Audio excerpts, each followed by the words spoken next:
Yeah, so far have you worked like on pieces that have sort of touched on Earhart yet?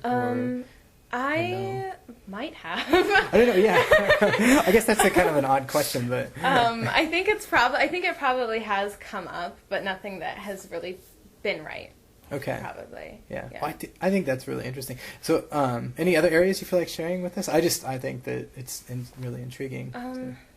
I don't really know. I'm constantly researching, and I don't know why.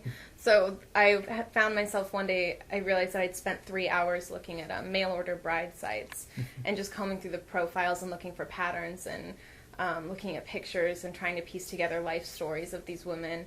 And I'd been doing it for hours, and I didn't know why or what but I was doing it to turn it into something, and I still haven't. So I'll just go in a direction for a long time, and it'll never go anywhere until years later.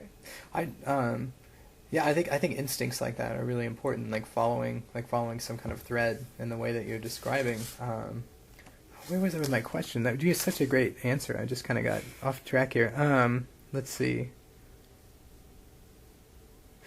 Oh, okay. Silly, a really brief question here. Did you really write your first poem beneath a forsythia bush? From what? That's what I remember as my first poem. Okay. Yeah. Can you describe, how old were you and where were you and where was this? I was in third bush? grade, and I was at my house. I think my mom maintains that it would have come earlier. She certainly says that I was writing stories before that, and I was writing stories before that, but this was my first poem. And my uncle had just died of cancer, and this was my first interaction with death. There's that Edna St. Vincent Millay poem of childhood is the place where nobody dies, and I still didn't know this man very well, but for some reason it was this death was coming too close for me to really process. So, and then around the same time my guinea pig died, our family guinea pig. So I had it was either the guinea pig or the parakeet. Now it's all blending. But I went to the forsythia bush because that's where our pet parakeets had all been buried under.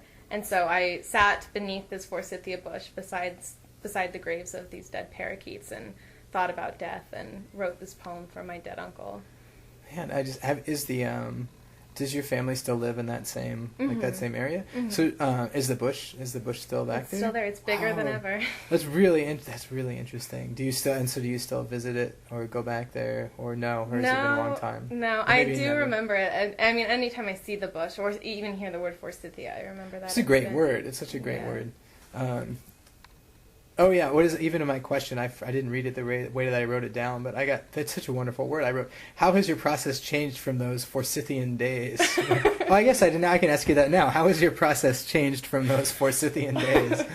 Man, I operated under the same process of those forsythian days probably right up until the grad school application time, where it would just ride so heavily on feeling something so much that it just kind of started spilling out. It would come to the rim of you and come over.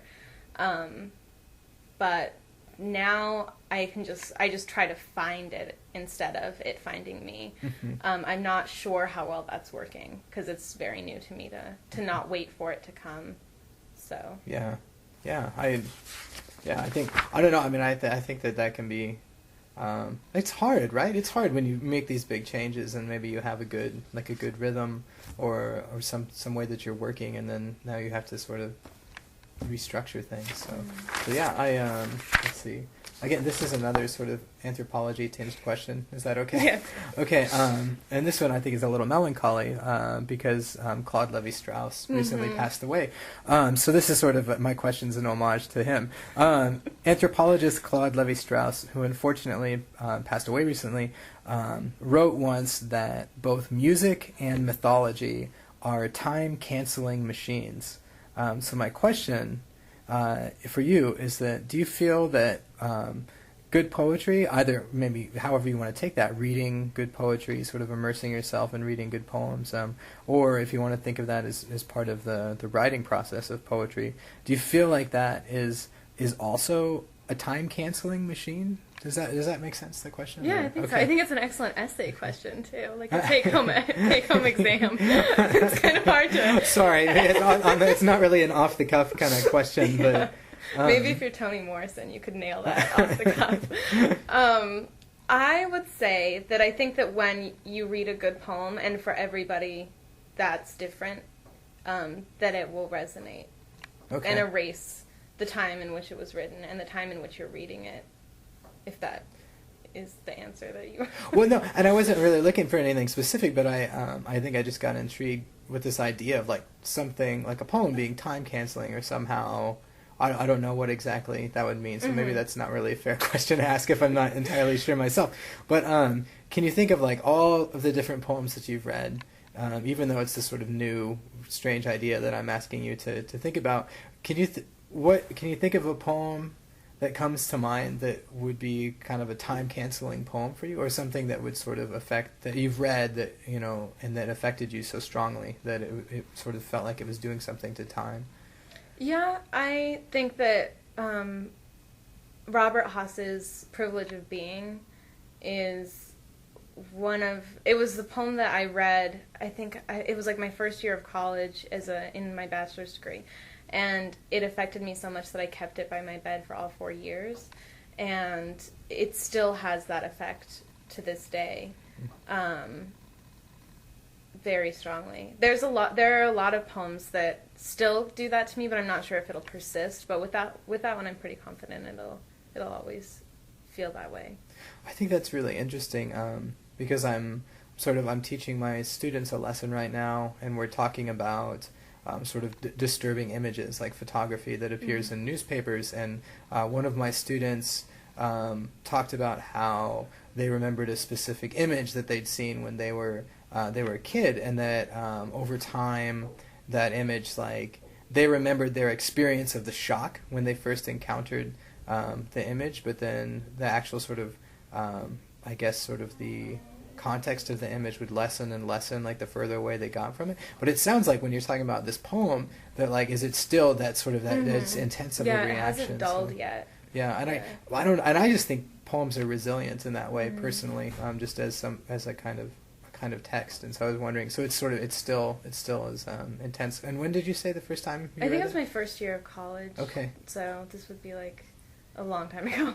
I don't want to do that math. Okay, all right. We won't think about that question. Okay, I just a couple more questions here for you. And you've just been giving great answers.